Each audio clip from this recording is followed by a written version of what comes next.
Halo, Just Talkers. Kali ini gue mau bahas dua match Liga Inggris yang cukup seru. Satu Chelsea lawan Spurs. Chelsea yang lagi terseok-seok, Spurs yang lagi bangkit. Ini gue yakin jadi partai seru. Dan kedua Leicester lawan Man City. Peluang Man City untuk at least mencuri poin mendekati Leicester. Apakah Man City sanggup? Karena Leicester tampil luar biasa. Tapi sebelum kesana, gue kan selalu bilang gue baca berita itu dari koran Belanda. Nah, sekarang ada akun YouTube yang sangat informatif, layak untuk ditonton. Lihat klip ini. Mau tahu kalau cewek ngomongin bola itu kayak gimana? Tim Warta Bola udah kumpulin beberapa banyak hal yang menarik di luar pertandingan. Atau ketinggalan informasi terkini dari dalam dan luar lapangan hijau? Langsung aja nonton channel Warta Bola di YouTube. Jangan lupa juga buat di like dan subscribe ya. Follow juga akun Instagram kita di @officialwartabola buat tahu hal-hal menarik lainnya.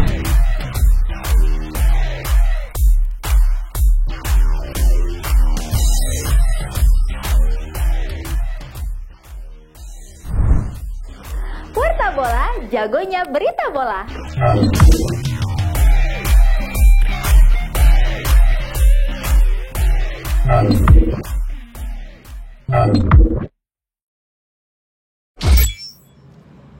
Oke, sudah lihat kan? Jadi sering-sering nonton akun YouTube-nya Warta Kota. Di situ banyak sekali informasi tentang sepak bola yang mungkin berbeda dengan apa yang gue sampaikan, tapi sangat informatif. Oke, kita mulai dulu dengan Spurs.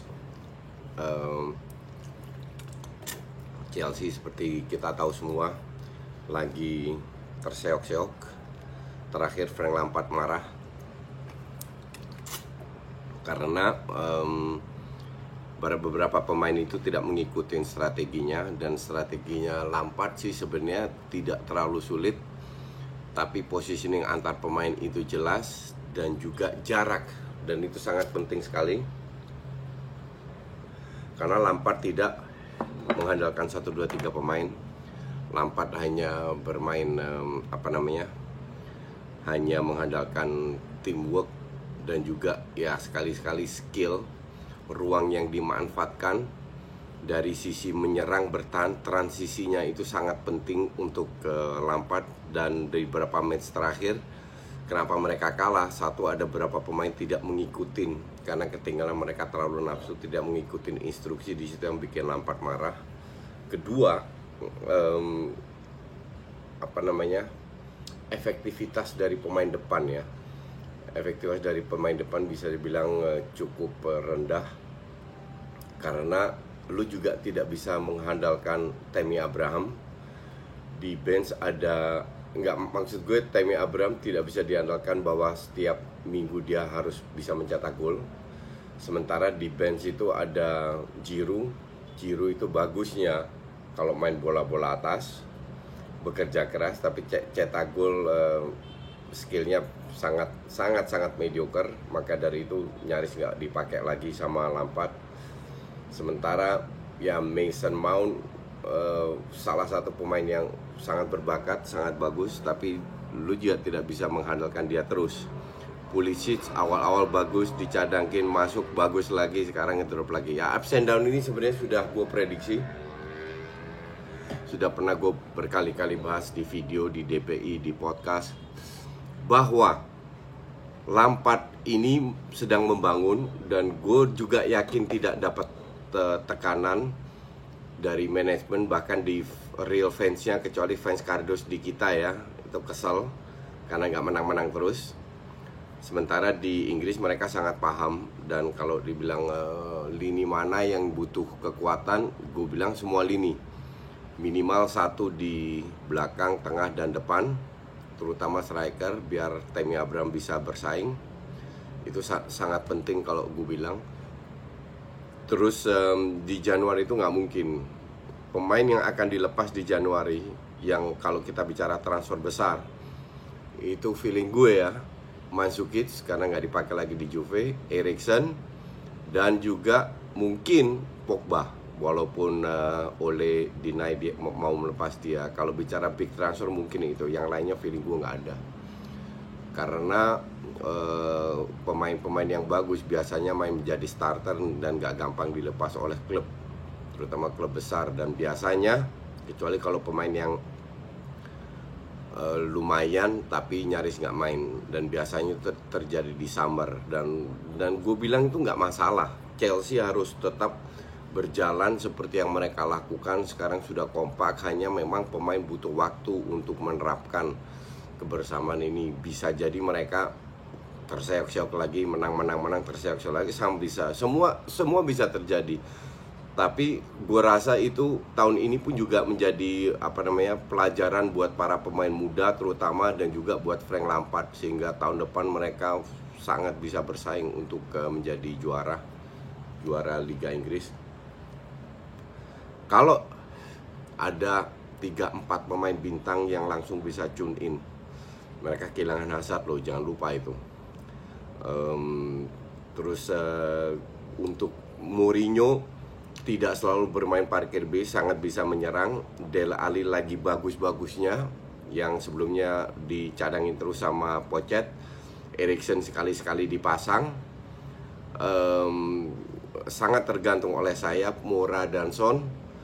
Kane pun tergantung dari mereka. Jadi gue tidak akan sangat bodoh kalau seandainya Mourinho bermain bertahan, karena dia tidak memiliki kapasitas.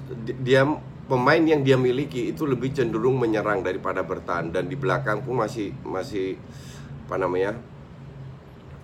sangat tidak konsisten. Jadi kalau gue bilang sih, seharusnya kalau dua-dua mau menyerang, ini akan menjadi pertandingan sangat menarik untuk fans netral. Dan gue tetap bilang kalah sih Chelsea enggak, suwe-suwenya seri, tapi feeling gue Chelsea bisa menang. Mungkin ini menjadi titik bangkitnya lagi untuk Chelsea setelah berapa kali kalah.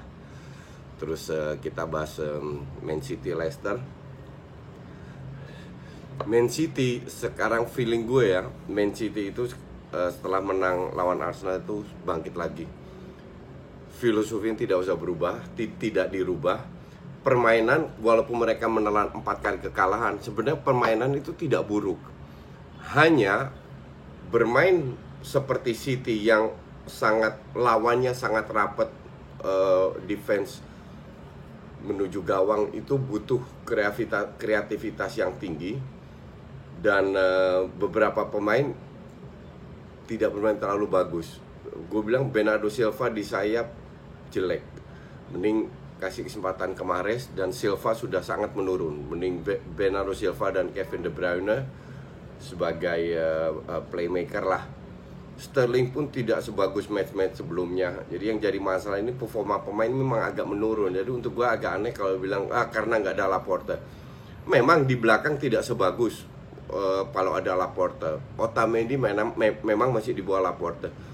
Tapi kalau lu kebobolan 2, lu cetak 3 gol, kan nggak ada masalah. Yang jadi masalah adalah kebobolan dan tidak cetak gol, atau sedikit cetak gol. Nah itu yang jadi masalah. Karena City sudah biasa bermain parkir base, dan kemungkinan besar Leicester akan mengandalkan counter. Leicester mencetak tadi siaran rekaman podcast, Des bilang sudah mencetak 22 kali shots pada saat counter. Ya, dan ini kemungkinan bisa banget terjadi. Cuman mungkin Pep bisa bermain lebih smart lagi, dalam arti begini. Dia tidak rapat ke gawang, tapi lebih meng-create ruang sekitar 15-20 meter di depan gawang. Jadi ada ruang kosong di depan kiper lawan, gawang lawan. Terus disitulah posisinya Aguero atau Gapsus dengan Aguero masih cedera.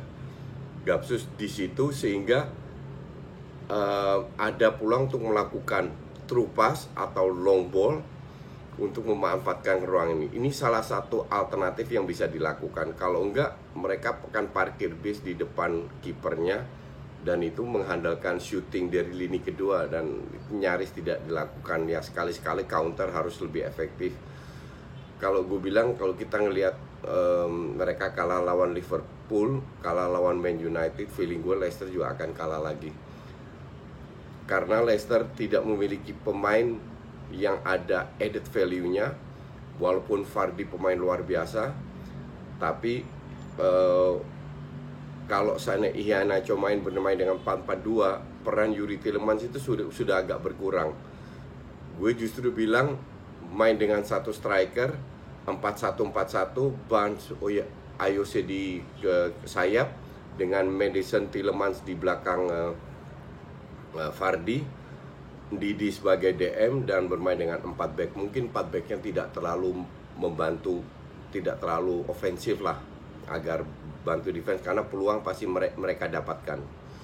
Jadi ya kita lihat seperti apa. Feeling gue sih harusnya City bisa menang ya, untuk bisa mengejar Liverpool, walaupun sangat sulit dikejar, tapi at least setiap match is a final untuk City. Nggak ada cerita lagi untuk tidak meraih 3 poin. Oke, sementara itu dulu. Thanks for watching.